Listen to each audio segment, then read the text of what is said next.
السلام عليكم ورحمة الله وبركاته. الحمد لله. الحمد لله الذي نحمده ونستعينه ونستغفره ونؤمن به ونتوكل عليه. أما بعد. அன்பிற்குரிய அல்லாஹ்வின் நல்லடியார்களே, அன்பு சகோதரர்களே, நாம் தொடர்ச்சியாக பார்த்து வரக்கூடிய துஆக்களினுடைய திக்ருகளினுடைய தொகுப்பில் இன்று நாம் பார்க்க இருக்கின்ற விடயம் என்னவென்றால், நாம் இந்த திக்ரை தூங்குவதற்கு முன் 13 தடவைகள் ஓதினால் அல்லாஹ் ஜல்ல சுப்ஹானஹு வ தஆலா நாம் எதிர்பார்த்த விடயத்தை அல்லாஹ் நமக்கு ஏற்படுத்தி தருகின்றான். நாம் எதிர்பார்த்த விடயத்தில் அல்லாஹ் வெற்றியை தருகின்றான்.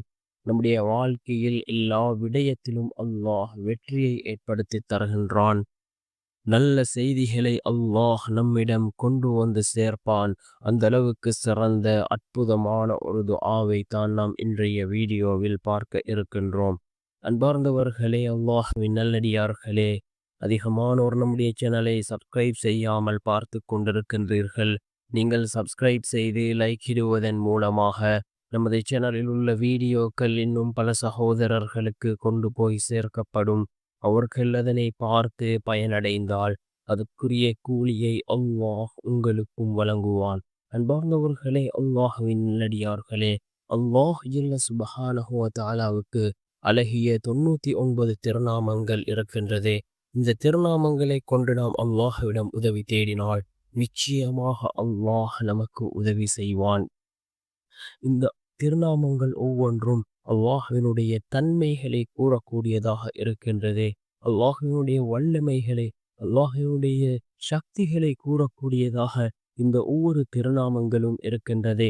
அதில் மிக முக்கியமான ஒரு திருநாமம், இந்த திருநாமத்தை நாம் ஒவ்வொரு நாளும் இரவு தூங்குவதற்கு முன் 13 தடவைகள் ஓதி நாம் அல்லாஹ்விடம் பிரார்த்தனை செய்வோம். நாம் எந்த விடயத்தை எதிர்பார்த்து இதனை ஓதுகின்றோமோ அந்த விடயத்தில் நிச்சயமாக அல்லாஹ் நமக்கு வெற்றியை ஏற்படுத்தி தருவான். நம்முடைய எல்லா காரியங்களிலும் அல்லாஹ் வெற்றியை தருவான். நல்ல செய்திகளை அல்லாஹ் நமக்கு கொண்டு வந்து சேர்ப்பான். அந்த அளவுக்கு சிறந்த ஒரு திருநாமம் யா பர்ரு யா அல்லாஹ்.